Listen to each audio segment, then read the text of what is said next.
Yeah, let's not overthink this. I'm just gonna take Puka. I've been queued up waiting for the sprint to start. I did not expect it to start while I was taking a piss. But here we are, first sprint of the season. Bought a little bit of the time there with Puka. But damn, alright. Get out there, here we go. I gotta fucking run the music through my headphones so it's not doubling up on the mic. Alright, music should be better now. Oh, it disconnected! What are we doing, eh? There we go. Alright. We should be good now. Alright.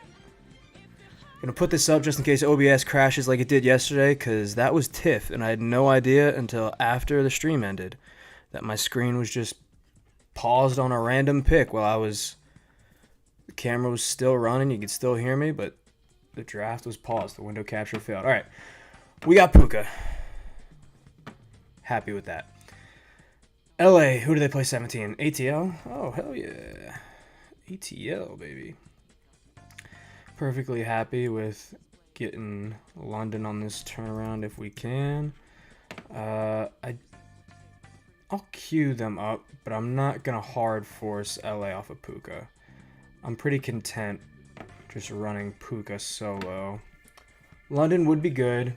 If not London, I've been drafting a lot of lad. Maybe that's dumb. Maybe I'm undervaluing A.J. Brown after the season that just happened.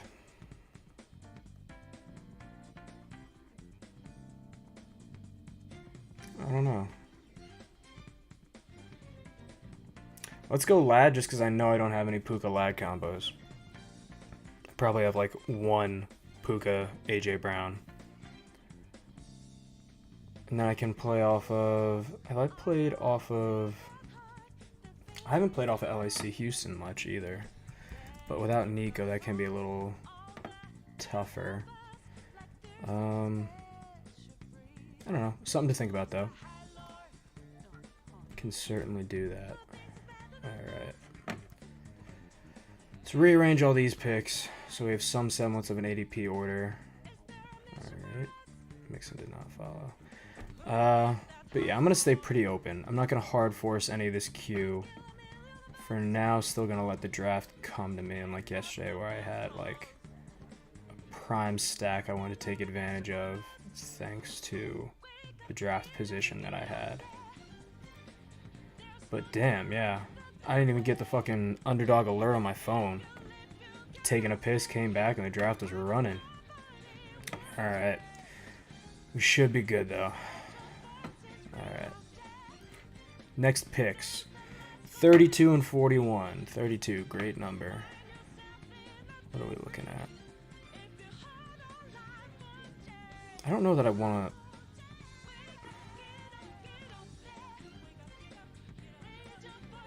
Honestly, I might just go... Could go JSN Tet. Get a game stack there for 17. Could take Kyron and get some LA floor.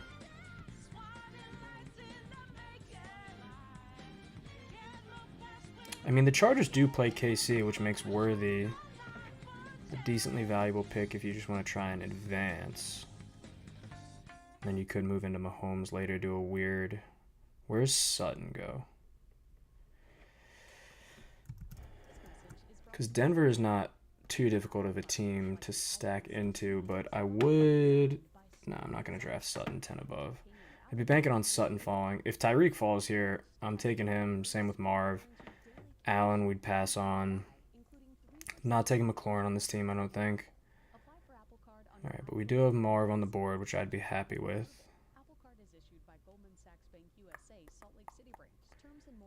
Don't have any Cincy to play off of, though, to be fair.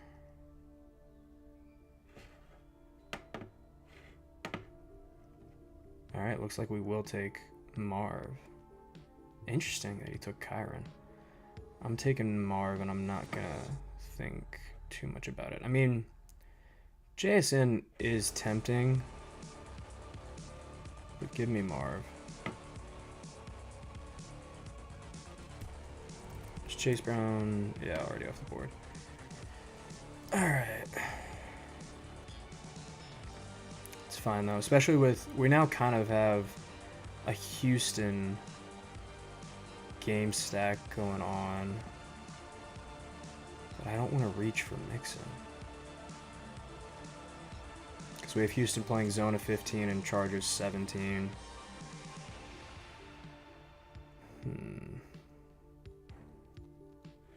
So we at least know that we're going to be targeting some Houston players, like rookie wide receivers later in the draft.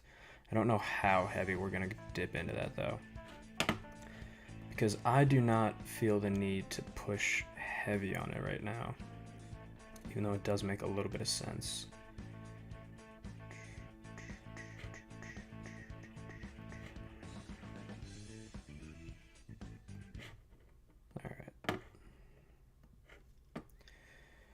See where this goes. I'd be happy with Worthy. I mean, am I gonna be an ADP slave and take? Okay, I don't have to. Chicago is not anything I think I'm gonna be walking into. Yeah, I'm just going to take Worthy, and then we'll play into something like taking Herbert and Stroud back to back or something.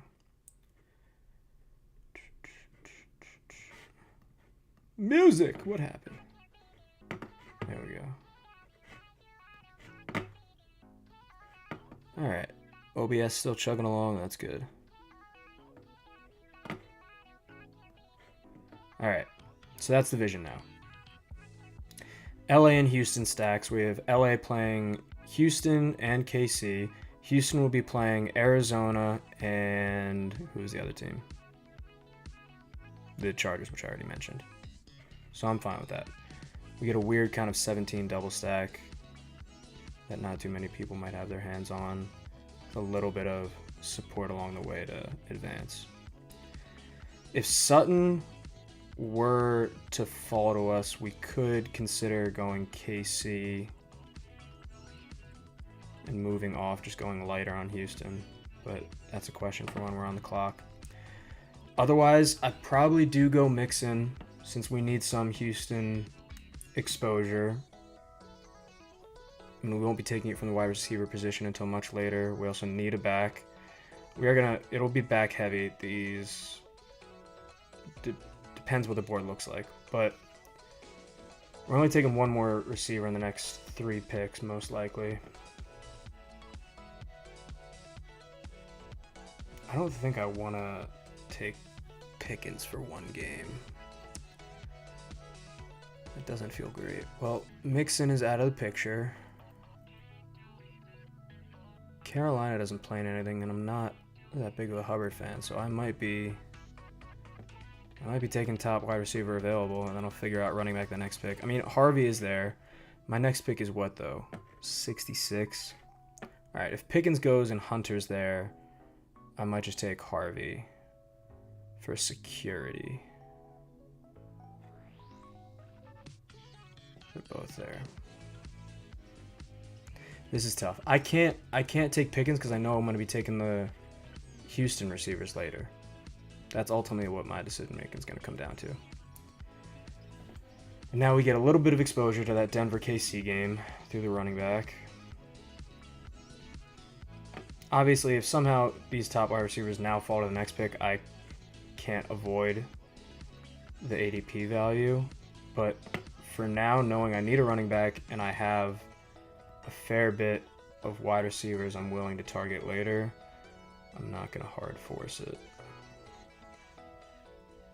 Let me look at where do we take... Come on, fix the queue. What picks are we taking the back-to-back at quarterback? We're 13, 128. All right, that can work. That'll actually work out perfect. 13, 128 is the quarterback back-to-back, taking Herbert and Stroud. So we should be good off of that. I don't know that Trevion is the pick here, but he might be kind of what we need. I mean, we could just stack up into Arizona. The only thing I don't like about Zona is we have no Cincinnati to bring it back. and hotels worldwide, Best Western is here to help you make the most of your getaway, wherever that is. We'll do it anyway, though. Thing better than a great playlist is a great trip. They have a fairly good schedule. Make the most of it at Best Western. Book direct and save at bestwestern.com. Next picks. Let's plan this out a little bit. 80 and essentially 90. 80 and 89.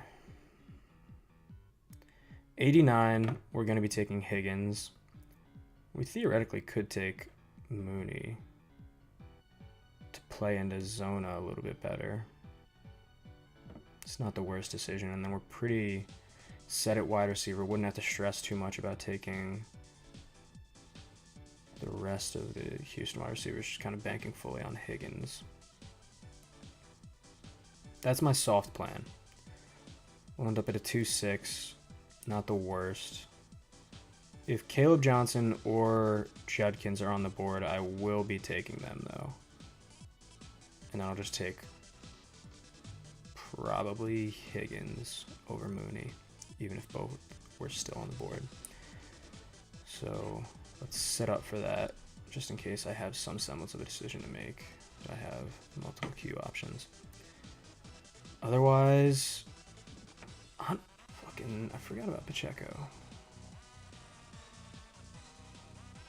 I mean, the easiest decision is if Caleb Johnson or Quinton Judkins are at 80, I'm going to take one of them, regardless of the matchups, just because it gives the running back position a little bit more stability, and they're both players that I like. Pacheco over Mooney is fair. And then we take Higgins at the next pick, but we won't have to take Pacheco. We're just going to take an ADP value here. If neither of these running backs were there, though, I do think the right choice would be Pacheco over Mooney. In terms of which of these running backs I prefer, I mean, I'm a Caleb Johnson stan. Do the matchups sway me any which way? Not particularly, I don't think. Yeah, no, I'll just take Caleb. No, you gotta go volume. Oh, whatever. It's the second time I've done that. I gotta make my decisions faster. I was fine with either of them, though. The reason I leaned toward Judkins at the end there is because his role should be a lot more set. I do personally think Caleb Johnson has a higher ceiling because of his receiving workload, but beginning of season, Judkins is just going to be the higher volume back. Like, I fully believe, although the reality is it likely won't happen this season, that Caleb Johnson becomes a 3-down back for the Steelers. I don't think Warren stays. Alright. Now we take Jaden Higgins, this next pick. Set up for a quarterback back-to-back, each with a stack. I did forget about...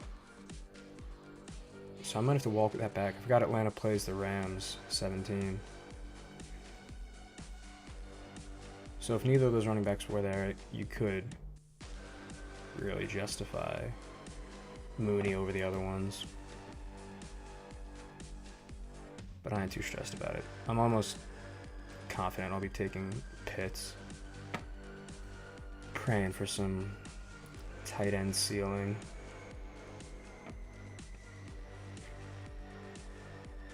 Kelsey could be the next pick if he falls. Not likely, but possible. So we basically have 2 picks into our quarterback back-to-back that we're planning. Even though it isn't technically the back-to-back, it's in and out of the turn, not within it.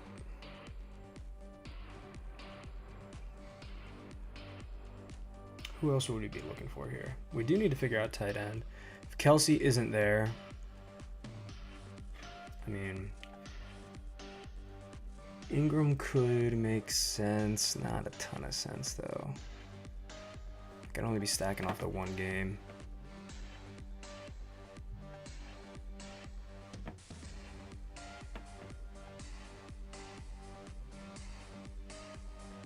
I don't know.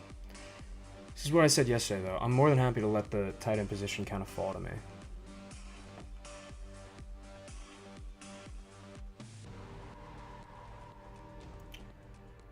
Where's Knicks sit? I don't have Sutton for it though.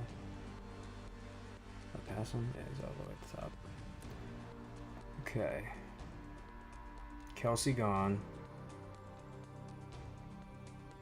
I don't want to take Andrews just out of like, ooh, let's take Andrews. Probably just take Najee.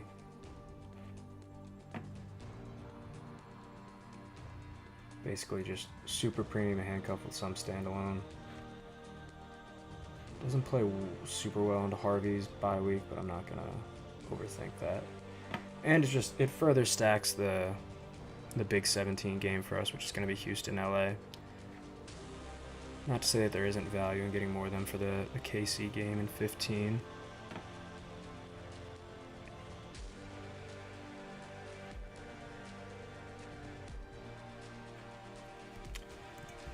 Let's queue up the other LA late wide receivers just so I don't forget them. Which is really only queued. Yeah, I'm not taking Williams. Can queue up Schultz. I like Schultz as a late round tight end. Really more so just single game week to week tight end upside, not really season long ceiling in my opinion. But given how just in disarray their receiving core is, I don't think it's a horrible bet by any means. We would love, it would just give us a little bit of stability the longer these quarterbacks stay on the board, since it'll mean Herbert isn't really threatened to go anywhere, and then Stroud will then hopefully be there at the pick following.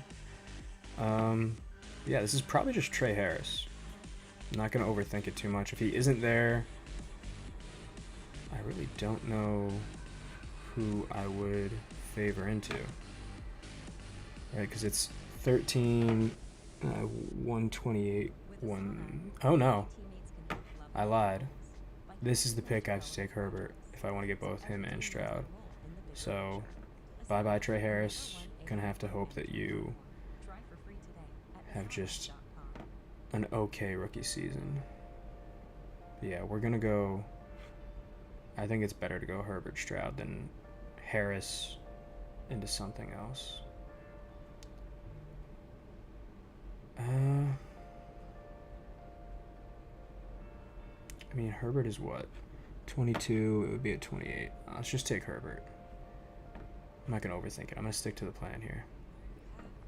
This is only partially because even though we don't have Nico, and we're only working with Higgins right now, Houston plays Arizona and Los Angeles. That gives us another quarterback for a 15 matchup to advance. 16, we are low on game stacks, but we'll then have 2 game stacks for both of our quarterbacks within the lineup, and we won't have to worry too much about at least a decent advance rate. 16 will be the tough week, but if we manage to get to 17, I feel fairly good about how we've stacked up a little bit. And you kind of just hope Caleb Johnson is taking over the backfield a little bit. If Trey Harris somehow falls that many more picks, I will just have to take him and say, fuck all the nonsense I've been talking about. But if he isn't there, it's Stroud. And then we'll plan to take, like, Kirk won't be there. We'll plan to take Noel. And maybe, I mean, just Schultz would be fine. I'm really not too stressed about his stack. It's more so just, hey, hopefully Houston will be in some good games and Stroud can provide some sort of a safety net for us. New song. What are we doing here? Get a little jazzy.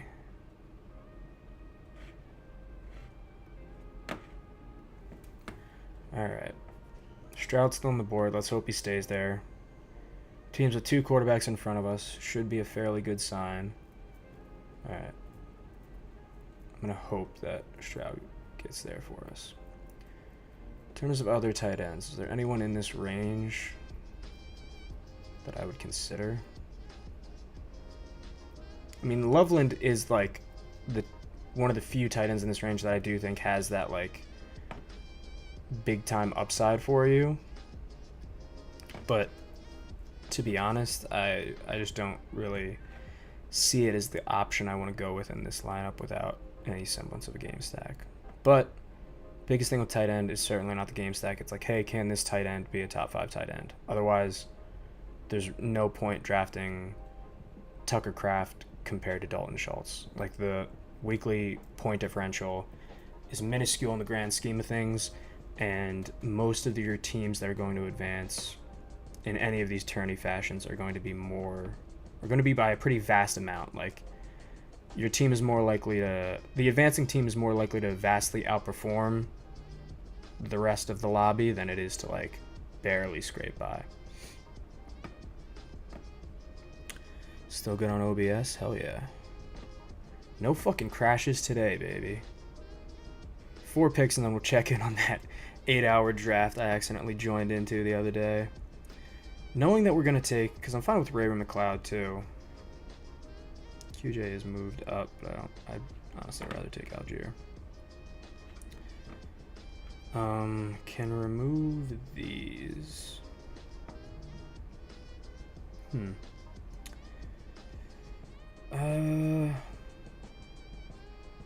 Yeah. I mean, it's high-end upside.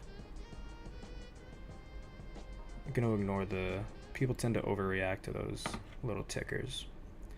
Loveland is one of the few tight ends that, like, could vastly outperform his ADP here. And I feel fairly confident that the other tight ends that we're going to get later give the kind of weekly floor to supplement his big-time upside. Get rid of these ads. Alright, 11 picks away. Not much of an update in this 8-hour draft that I fucking despise. This team is very interesting if somehow Lamar were to fall to 48, which isn't going to happen, I don't think. Kind of strange that he took Jacobs, but to each their own. Not too much to play off of here. A Bijan Williams stack there. Yeah, I mean, no team that I'm overtly threatened by yet or anything. But nobody's done anything crazy either. Again, I can't believe I ended up in an 8-hour draft. I don't know how the Dowshend is just an auto 8-hour. At least give me some sort of notification. Alright. Benson ain't a bad stick in here either. But I do think Algier is slightly better. Because we already have Marv. Gives us another premium handcuff to play into, and then we could probably just pause running back to the end of the draft if we wanted to. Pick after this is who? 161. So yeah.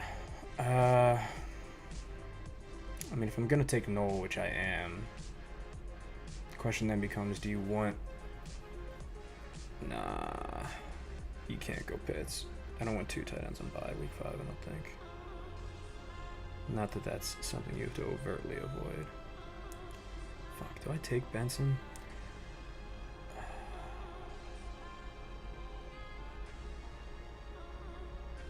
You would have to be fully betting on the Arizona rushing offense.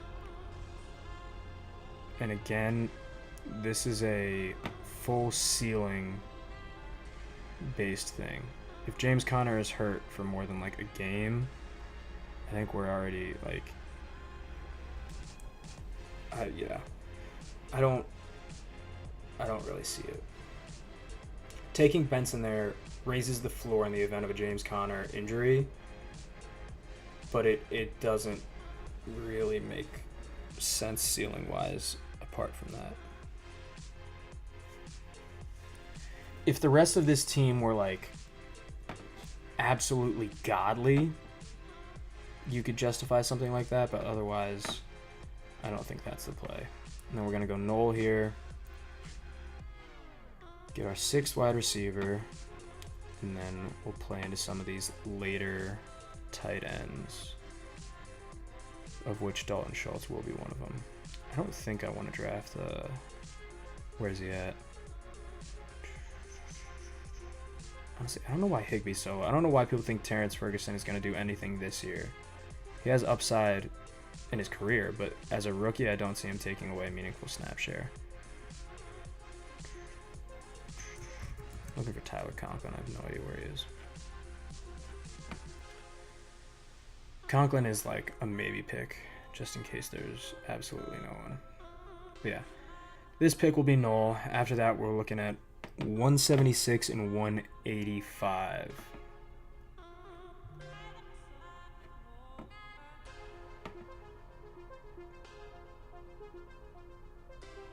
Which is fairly open on our board right now.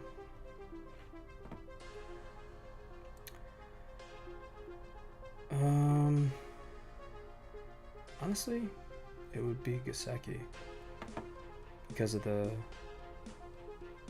Arizona game 17 and because their defense is awful, which is always a bonus.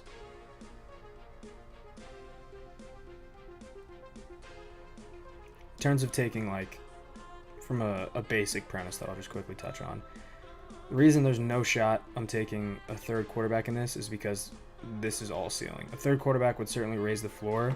I don't view any of these currently on board quarterbacks as, I mean, Richardson has it, but he's never going to reach the ceiling. They don't have the massive ceiling that's going to overcome Herbert or Stroud, like, shitting the bed this year. Especially with the stacks we built out, like, they need to do well. If they don't, the team's already dead.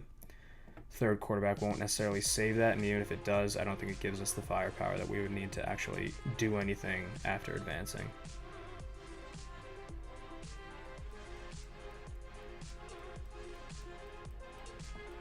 We don't have anything for Tampa Bay. I mean, we technically do have a little bit of Atlanta, but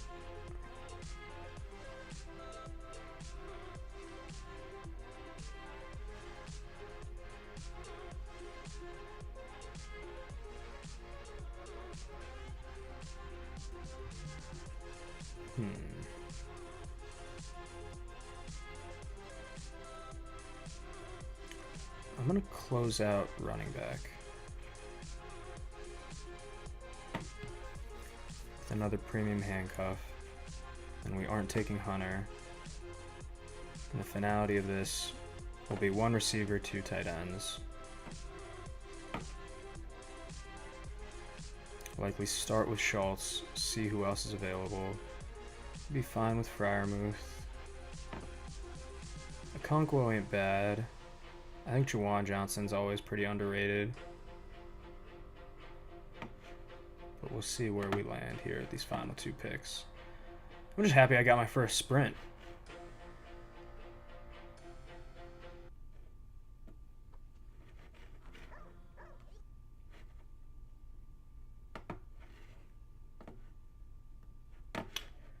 Alright.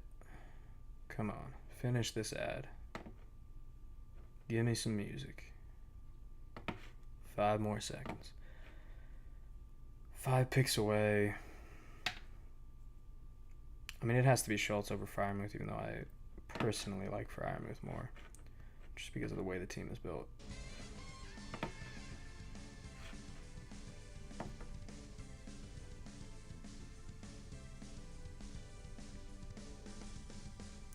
And then, yeah, it probably is McLeod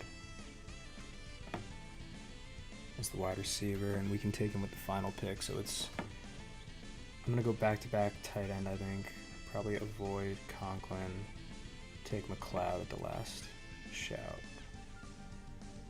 Feel fairly good about that. I mean, could I go? It's 200. I'd rather just shore up the stack on Schultz. Yeah.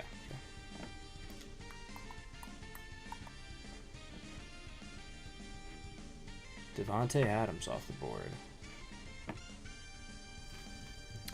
Alright, while we wait for these final picks to wrap up, let's go through this roster.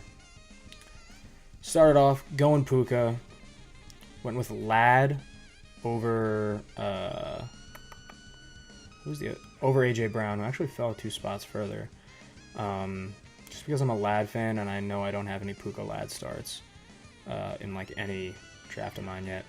Followed that up with Marv just because he fell past ADP and it allowed us to double stack Houston later since Houston plays zone of 15 and the Chargers 17. Also took KC because KC plays the Chargers 15. Just kind of better advance rate, and that also opened up if, where is he at? If Sutton happened to fall to this pick, we'd then have another kind of 17 setup, which would have been nice.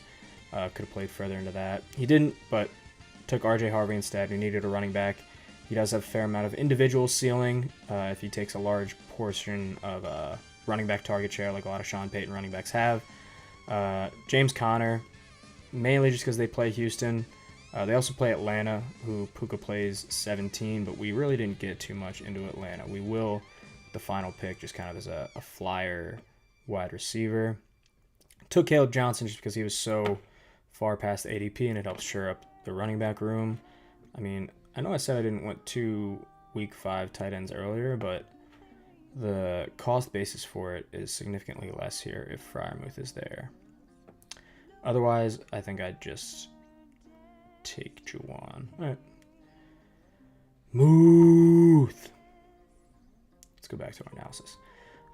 Where were we at? We were at Caleb Johnson. Interesting decision there between Caleb Johnson and Quinshon Judkins.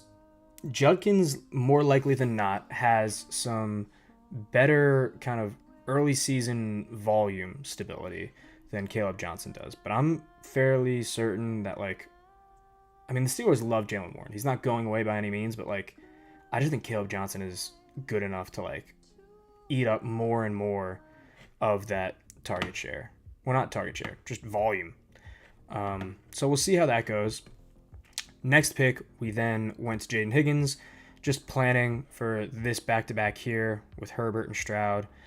They play each other week 17, and as we mentioned earlier, Stroud is going to be playing Marv 15, and then we also have Herbert playing Worthy 15 as well. So yeah, that was just a plan-ahead pick, knowing we were going to take Stroud, and we kind of need some receivers to stack off him. Najee Harris, pretty stable back, has some upside if Omarion Hampton does get hurt. Underrated back in my humble viewpoint. Is this the... Yeah, okay. Got worried there for a second. There's our final bit of Atlanta coverage. Plays the Cardinals 16, Rams 17, which is nice for this lineup. But yeah, I think Najee's underrated. If anything were to happen to Omarion in the short or long term, he'd have some fairly good upside, I think. By no means am I praying for Omarion's downfall. I love him as a player. But in the off chance like he misses a game 15, 16, or 17, I think Najee has a ton of 1 week upside in that offense. Then we finally got our quarterback back-to-back.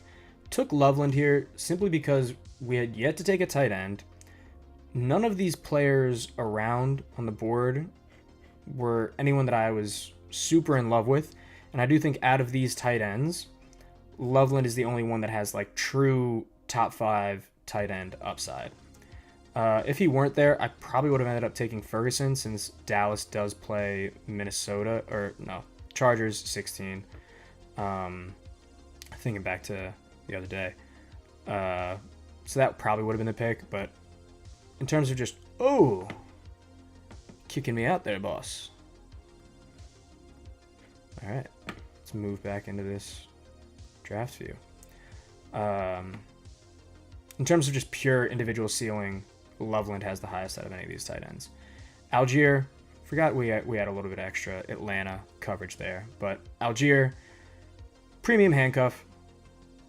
If Bijan were to miss a game, does provide some 1 week upside and then gives us some more game stacking in these fantasy playoffs. Noel just to further stack off Stroud.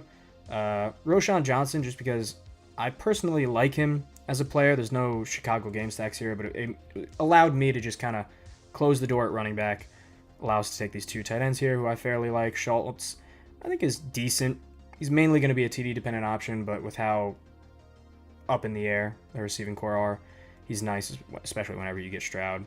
And then Muth, just because he fell so far past ADP, and I don't think the introduction of Jonnu Smith is going to massively disrupt Muth's kind of workload. And even if it does, you're drafting him at pick 200. There's still value there as a TD dependent option. And then Ray McLeod. Definitely, McLeod is an underrated wide receiver. Kind of crazy to me. You can get him with your last pick, and he gives us some more game stacking. But yeah, that's the first sprint for you.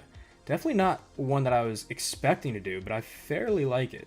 I think we got a good mix of upside, game stacks, uniqueness.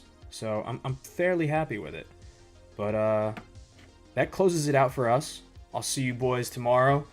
Be good, be safe, and draft well. Catch you.